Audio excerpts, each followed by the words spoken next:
En esta mañana me he sentido persuadido de parte del Espíritu Santo de hablarles sobre un tema que me pareció que tiene que ver con lo que estamos viviendo en este tiempo. Voy a centralizar el mensaje en el pasaje de Primera de Pedro, capítulo 5, verso 10. Primera de Pedro, capítulo 5, verso 10. Y como título le he puesto El Dios de toda gracia. Es interesante este libro, el libro de Pedro, porque allí en su capítulo 5, ¿va todo bien? No me asusten. Bueno, le dije que no me asustara. No importa. En el capítulo 5,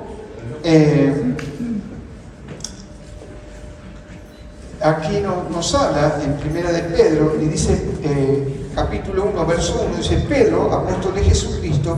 Y fíjese a quién va dirigida la carta de Pedro, ¿no? Usted sabe que estudiando un poco esta carta es interesante, porque hablan de que Pedro fue ciertamente el apóstol que nos habla sobre la esperanza. La esperanza. Pedro es el apóstol de la esperanza, así como Pablo es el apóstol de la fe y Juan es el apóstol del amado. Cada uno de ellos hace hincapié y nos habla. Pedro, usted sabe que fue cambiado y transformado por el poder regenerativo de Jesucristo. Pedro fue transformado, fue cambiado de ese pescador sin letras. Algunos dicen que no tenía un vocabulario quizás no tanto como el del doctor Lucas o como el educado apóstol Pablo, pero sí podemos encontrar que Pedro fue transformado por el poder de Jesucristo.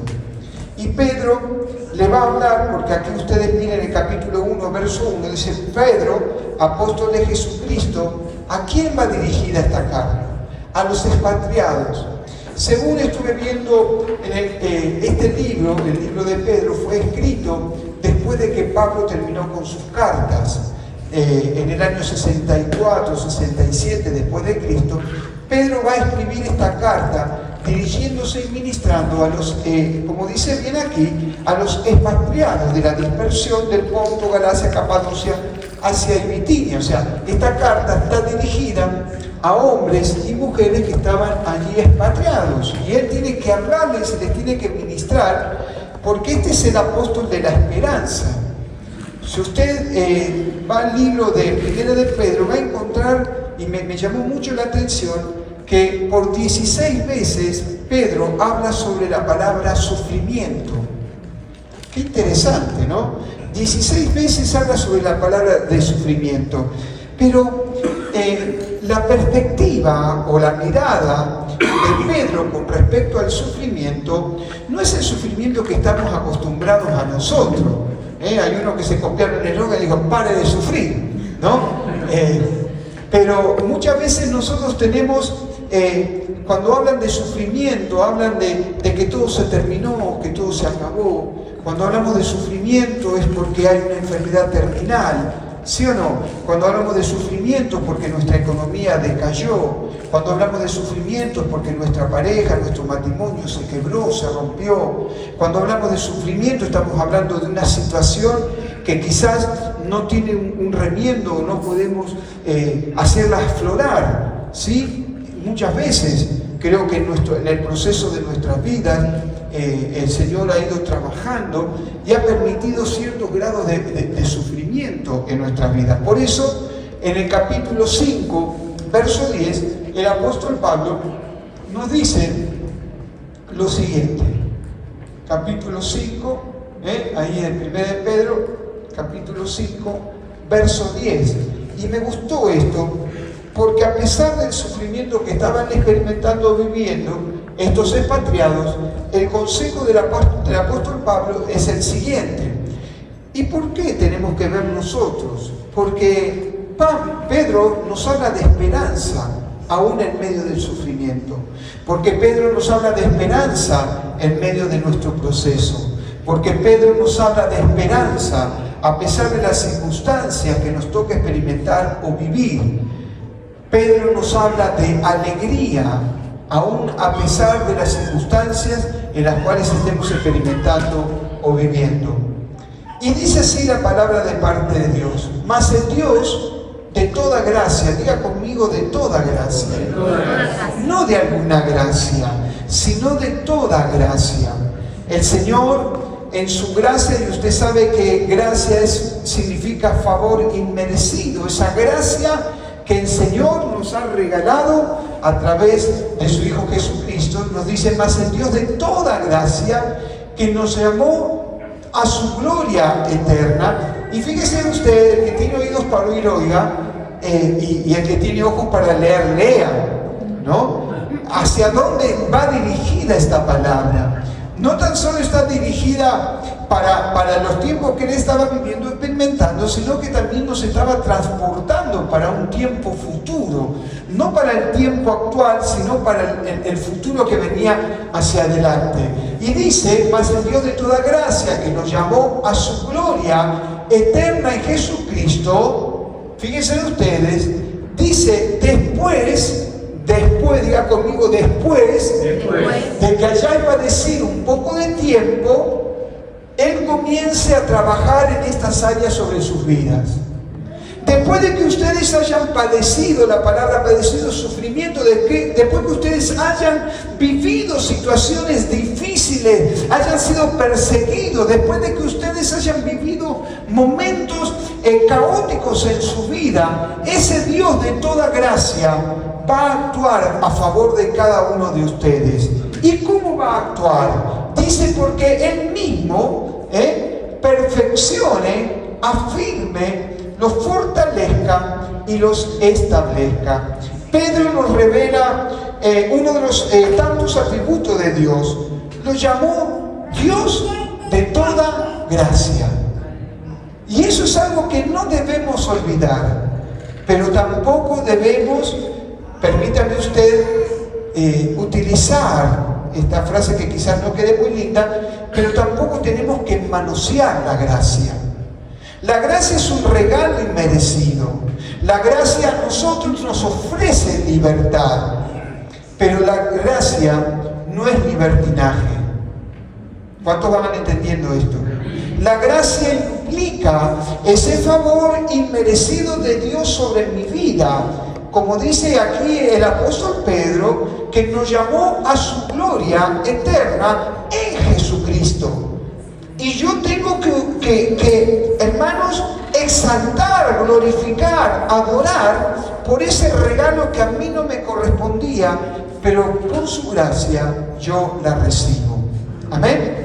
Entonces, esa gracia está disponible para todo aquel, por ejemplo, en estas noches de campaña, el Señor soltó un manto de gracia para que todo aquel que quiera aceptarlo, recibirle como Señor y Salvador, pueda apropiarse de esa gracia que Dios tiene.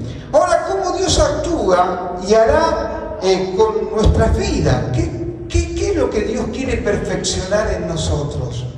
¿Qué es lo que Dios quiere perfeccionar en tu vida? ¿Y qué es lo que Dios quiere perfeccionar en mi vida después de que hayas sufrido padecimientos?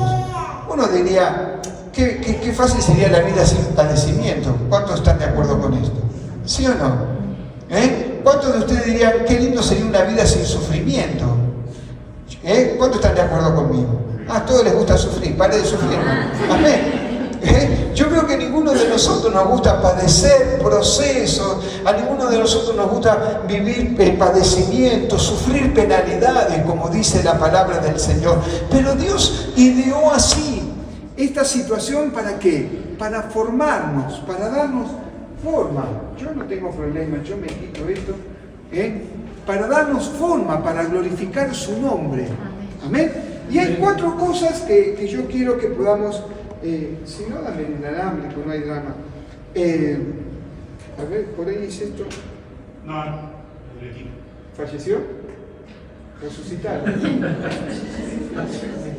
Ponerle mano encima y en el nombre de Jesús recibe vida.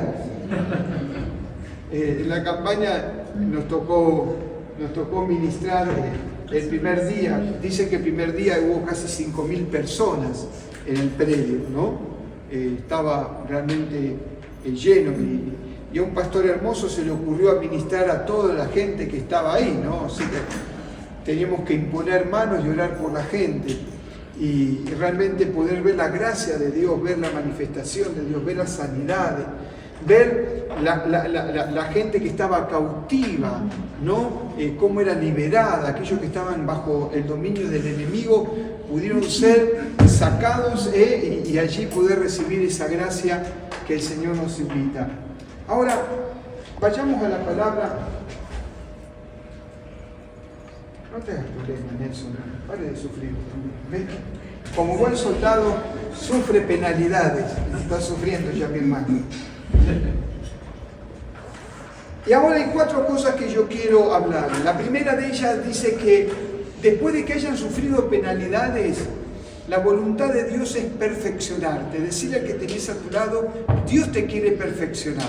Qué interesante, ¿no? Y la palabra perfeccionarte tiene que ver con la palabra, Él te va a restaurar. Él no te va a dejar ciertamente en tu lucha, en tu dolor, en tu aflicción. Él no te va a dejar en tu penalidad, Él no te va a dejar en tu sufrimiento, porque ese es el enfoque de Pedro a la carta universal que él está ministrando. Y está diciendo, señores, ustedes van a padecer, ustedes van a sufrir, pero alégrense y gócense porque eso los está llevando al primer punto, que es perfeccionarte. El Señor te va a restaurar. ¿Y qué significa restaurar? Mira lo que significa: reparación de un objeto deteriorado por el uso. Eso es lo que Dios hace en nuestra vida, nos perfecciona, nos restaura. La otra vez estaba leyendo algo interesante, gracias, algo interesante sobre, viste que alguien dijo que cuando algo se rompe, ¿qué pasa? Se rompe y dice que no queda igual, porque lo roto, ¿qué sucede? Roto está, ¿sí o no? En este último tiempo inventaron la gotita, con la gotita ahí tratamos si se nos rompe un jarrón, tratamos con la gotita de restaurarlo.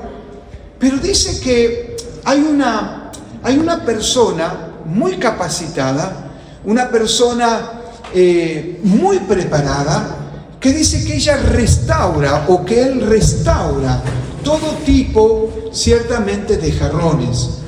Y dice que la técnica que él posee y que él tiene, que todas aquellas fracciones que se rompen de un jarro, de una vajilla importante, él le coloca oro todo alrededor y lo vuelve a pegar.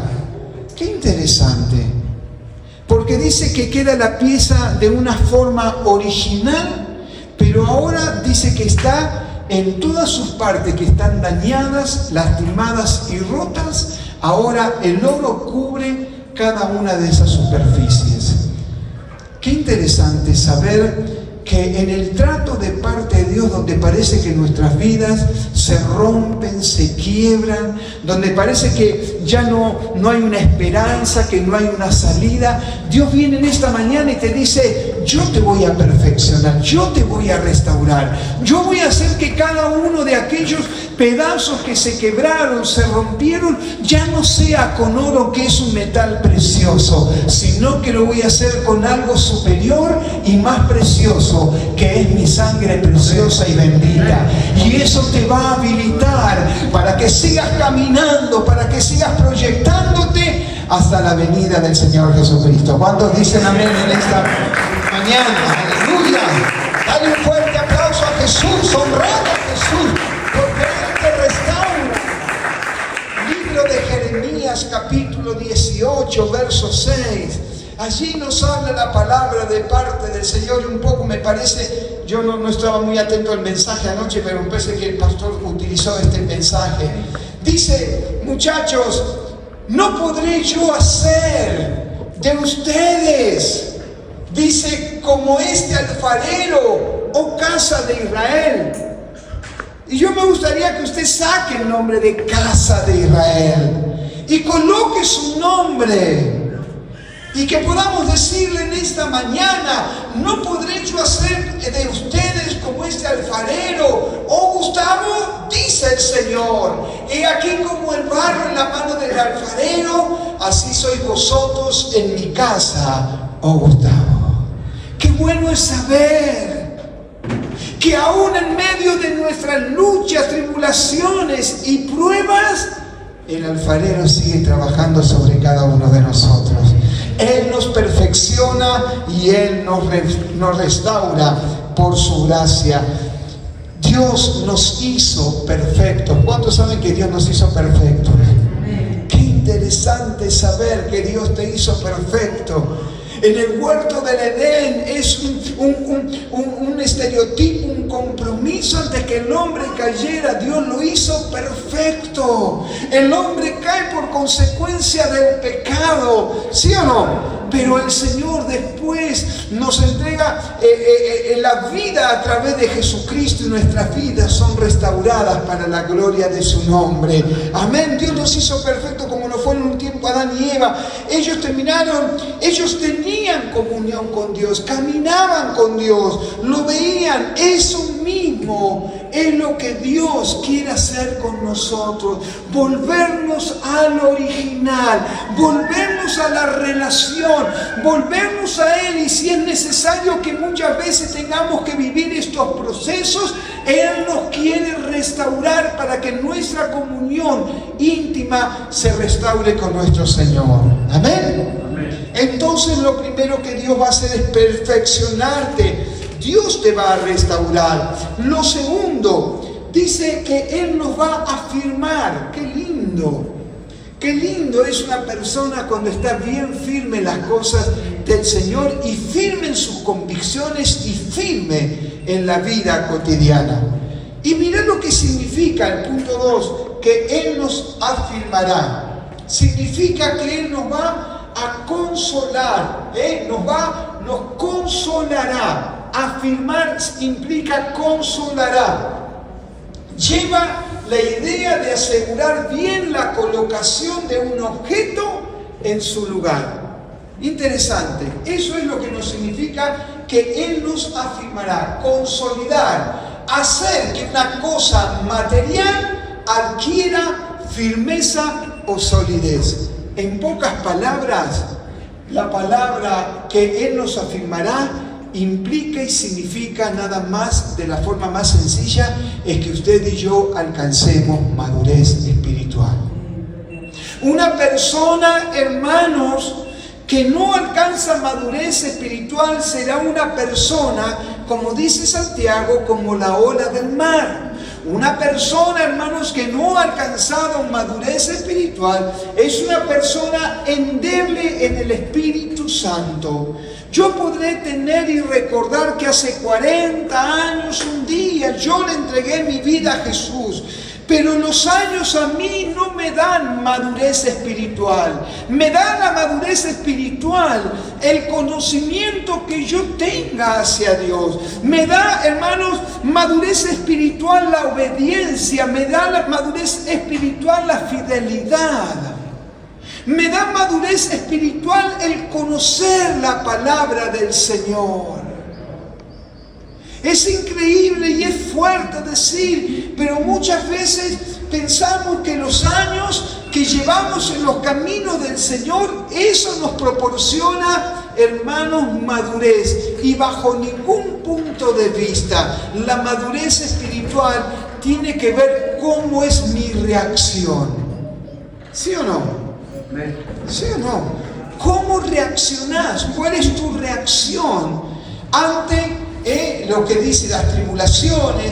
¿Cómo es tu reacción y cómo es mi reacción ante los momentos difíciles? ¿Cómo es tu reacción y mi reacción en los momentos donde alguien le dijo, Bonavena dijo, mirá, tenés una multitud alrededor tuyo, pero llega un momento que cuando suena la campana te sacan hasta el banquito?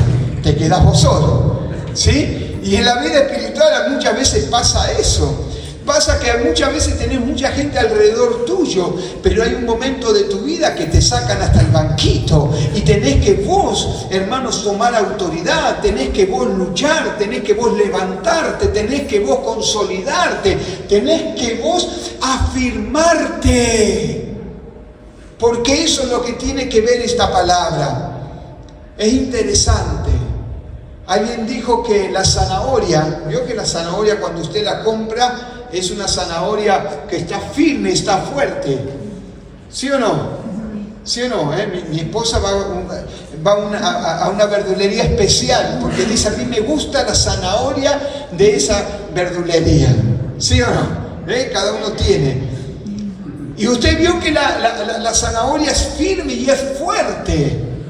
Pero cuando usted la pone a hervir, esa zanahoria pierde la firmeza. Esa zanahoria ya no tiene la misma consistencia que usted cuando la compró y quiso comenzar a rallarla, ahora quedó endeble. Así sucede con aquellos que no alcanzan la madurez espiritual. Cuando viene el tiempo de la prueba, se transforman en blandengues espirituales. ¿Cuántos dicen gloria a Dios? No digan gloria a Dios. Dice que lleva la idea de asegurar bien la colocación, el punto 2, de un objeto en su lugar, consolidar, hacer de una cosa inmaterial, adquiera firmeza y solidez. Nuestra vida necesita que tenga firmeza y solidez en las cosas del Señor. ¿Amén? ¿Cuántos saben que Cristo viene pronto? Amén. Y el Señor no va a venir a buscar endebles. El Señor no va a venir a buscar una iglesia guachi guachi. El Señor no va a venir a buscar una zanahoria que cuando pasó por el fuego se volvió endeble. El Señor cuando vengan a buscar una iglesia gloriosa. Yo no me imagino una iglesia dubitativa. Yo no me imagino una iglesia que cuando el Señor esté en la nube diga, ¿voy o no voy? ¿Me toca o no me toca? ¿De qué me agarro del pie para que suba conmigo? Sino que va a tener la convicción clara, concisa, en la madurez espiritual de decirle, Maranata, Señor, ven pronto, te esperamos, te anhelamos, te deseamos. No huimos, sino que mi estado de madurez espiritual te está diciendo, Señor, ven pronto. Y eso tiene que ver con nuestra firmeza. Dice en el libro de Hechos capítulo 2, verso 1 al 4, mire lo que dice la palabra de Dios.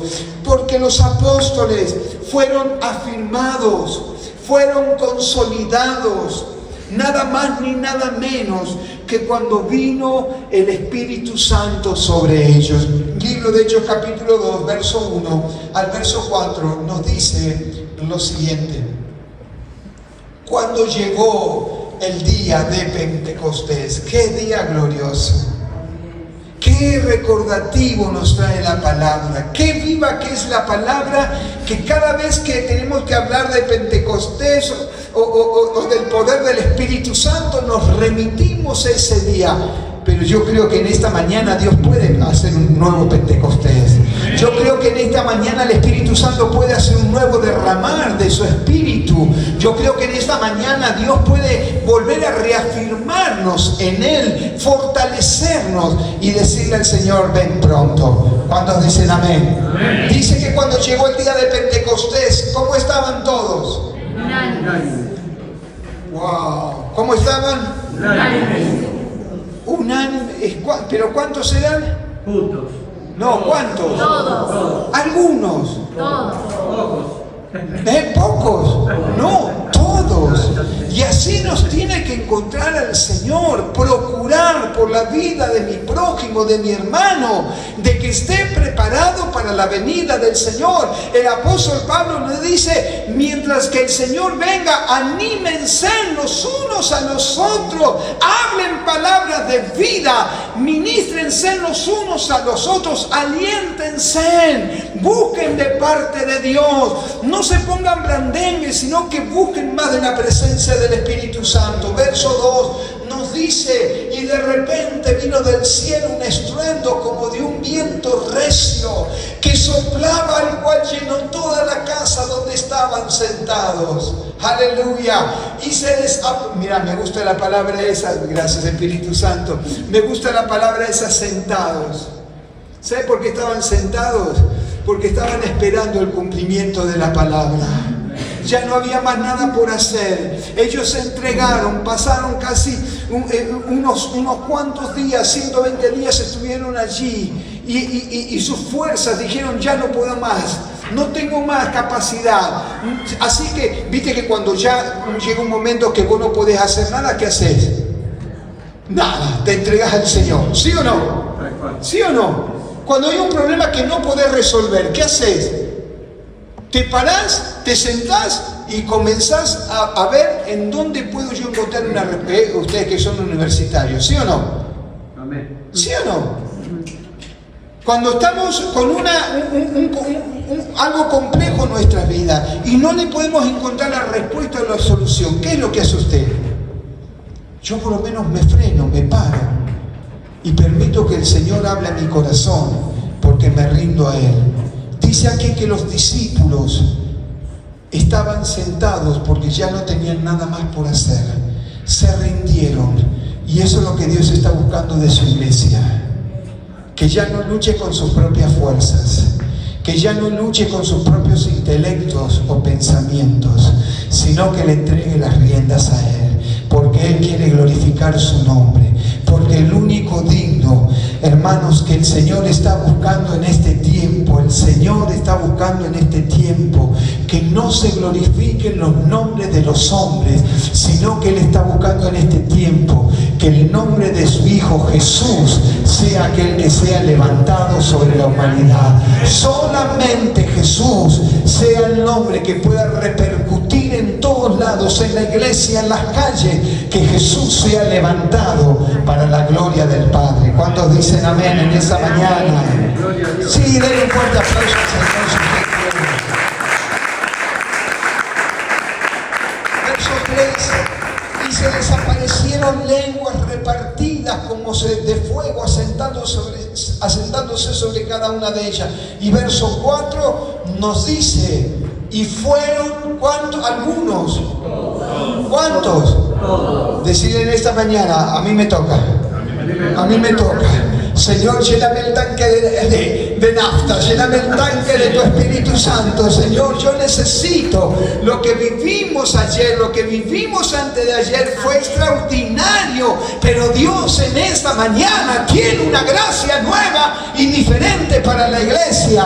Si alguien dice amén, que lo reciba para la gloria del Señor. Aleluya. Y fueron todos llenos del Espíritu Santo y comenzaron a hablar en otras lenguas según el Espíritu les daba que hablasen. Un antes y un después. Un antes, un Pedro que ahora escribe una carta pequeña, pero que nos entrega una doctrina impresionante. Todo lo que habla en esas cartas universales. Es impresionante lo que ahora Pedro es un hombre desconocido, que era un hombre que no tenía palabra, un hombre que no tenía entendimiento, un hombre vulgo, un hombre, hermanos, con sus manos lastimadas y llenas de callos, que lo único que sabía era soportar sus redes. Pasaron los años y ahora ese Pedro, transformado por el poder del Espíritu Santo, ese Pedro dice que fue afirmado, volvió al original, volvió a la pieza que Dios quería para él. Yo quiero ministrarte en esta mañana que aquel que comenzó la buena obra sobre tu vida la va a terminar. No importa que te piense que sos del vulgo, no importa que la gente no te entienda, no te comprenda, no importa que no te miren, no importa que te tengan en cuenta. Hay alguien que te tiene en cuenta y ese es Jesucristo, y aquel que lo prometió lo va a cumplir sobre tu vida. Aleluya. Si usted lo cree, den un fuerte aplauso al Señor.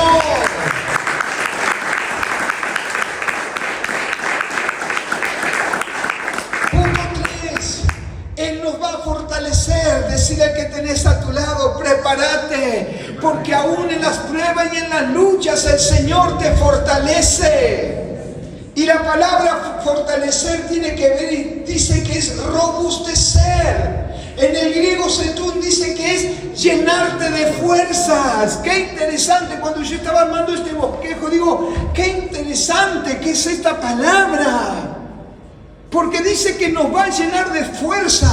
Y cuando estaba siendo ministrado, digo, mirá qué interesante, porque Dios no nos dice que no nos va a sacar los problemas.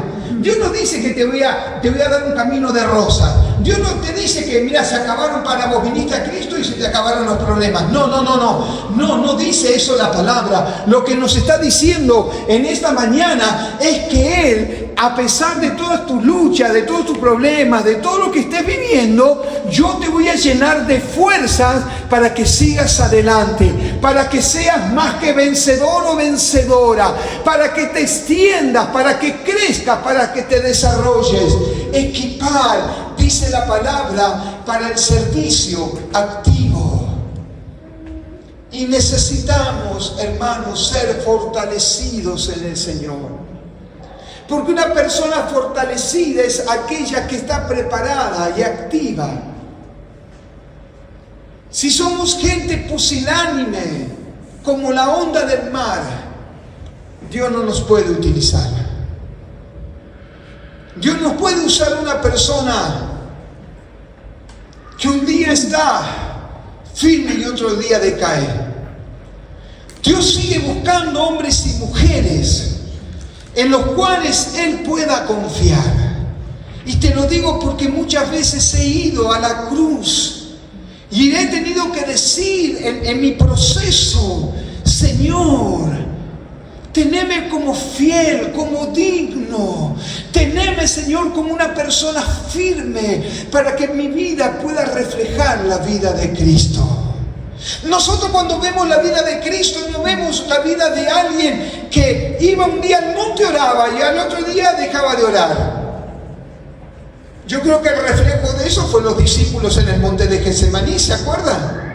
Por 3 veces el Señor le tuvo que decir, muchachos vagos, acompáñenme a orar. Y dice que Jesús iba a orar y ¿cómo los encontraba? ¿Cómo los encontraba? Decirle que tenés a tu lado, no te duermas, porque es tiempo de velar, porque Cristo viene pronto a buscar a su iglesia, y no viene a buscar una iglesia guachi guachi, sino que viene a buscar una iglesia llena del poder del Espíritu Santo. Y esto me emociona, esto me llena de regocijo y alegría, porque sé que viene un tiempo extraordinario sobre la iglesia, un tiempo, hermanos, el cual el Señor nos lleva de gloria en gloria y de conocimiento en conocimiento. Mi espíritu está esperando la manifestación sobrenatural de parte de Dios. Yo quiero más del Señor. Yo quiero más de Él. Yo quiero ver su manifestación. Dice que nos va a equipar para ciertamente el servicio activo. Y por cuarto y último, Él nos va a establecer. Y la palabra establecer es, no es que comentará, es cimentará. No, yo lo puse así, no es la palabra comentará, ¿no? Sino la palabra cimentará. Él nos va a cimentar, Él nos va a afirmar. ¿Sí? Esa es la palabra, Él nos va a establecer. Libro de Mateo capítulo 7, verso 25. Dice que os establecerá, es decir, que será fundado en la peña. Cristo es la peña de Oreb que está brotando, agua de vida saludable para ti. Cristo es la peña de Oreb que está brotando, agua de vida saludable para mí. Eso es lo que nos está diciendo. Gracias, Carlito. Te vamos a meter en el coro. Muy bien, Carlito. Escuche esto, hermano. Dios establece, es decir, que será fundada en la peña. La promesa no es librarnos de la persecución y padecimiento, sino darnos el poder y la victoria. Sin lucha, usted tiene que entender que no hay victoria.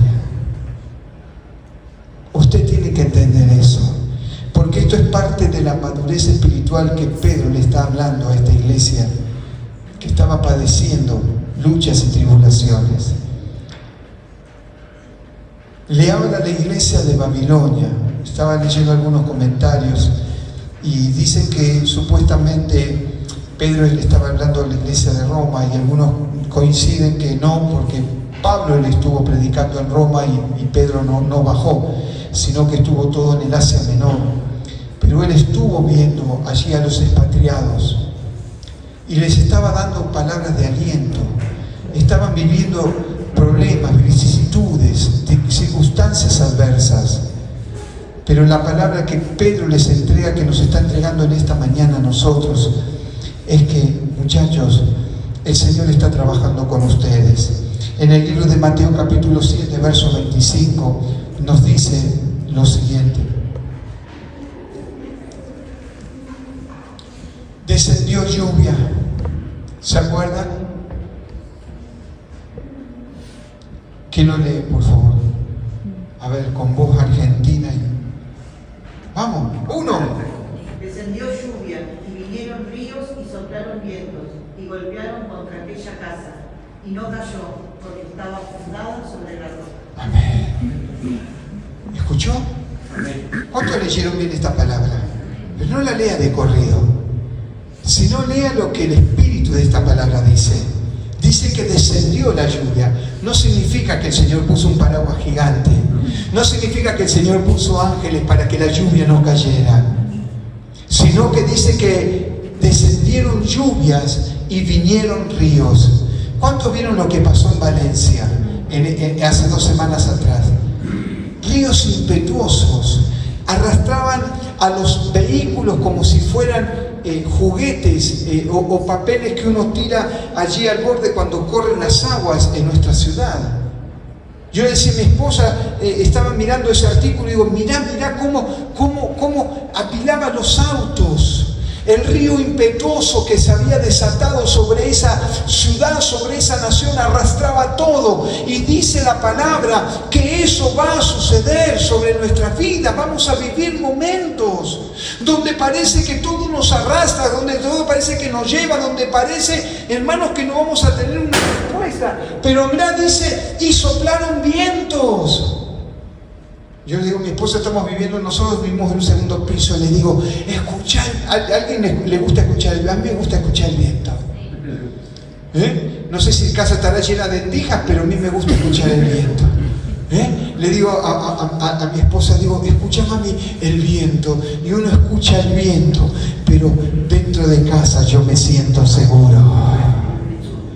Pueden venir diferentes vientos sobre tu vida, pero en Cristo nos sentimos seguros. ¿Cuántos dicen amén? Pueden venir y soplar grandes vientos. Puede venir y te dicen alerta naranja, alerta amarilla, 70, 90 kilómetros por hora. Pero yo estoy cimentado en la roca sólida que es Cristo. Y lo único que hago es escuchar, porque el Señor tiene el control de mi vida, de mi hogar y de mi familia. ¡Aleluya! ¡Gloria al Señor! Vamos ya con las últimas filipinas que nos dicen lo siguiente. Escuche, si usted tiene un celular y quiere sacar una foto, tómelas por favor, porque la promesa no es librarles de persecuciones y de padecimientos, sino darles el poder y la victoria. Darles poder y victoria. Darles poder y victoria. Volver la autoridad. A veces le pedimos a Dios, danos autoridad, danos autoridad. La autoridad ya ha sido dada. Decirle al que tienes a tu lado, no pidas, ejercela. No pidas, ejercela. Porque ya la autoridad la tenés. No por tus méritos, sino por la gracia de Jesucristo. Así que cuando venga la tentación, no digas que la tentación fue más fuerte, sino que cuando viene la lucha, la tentación, recordale a la tentación que Dios te entregó autoridad. Cuando no tengas fuerzas, renovate en el poder del Espíritu Santo. Vamos a la última filmina que nos dice lo siguiente. La promesa dice, pueden venir ríos, problemas, pero estarás fundado en la roca.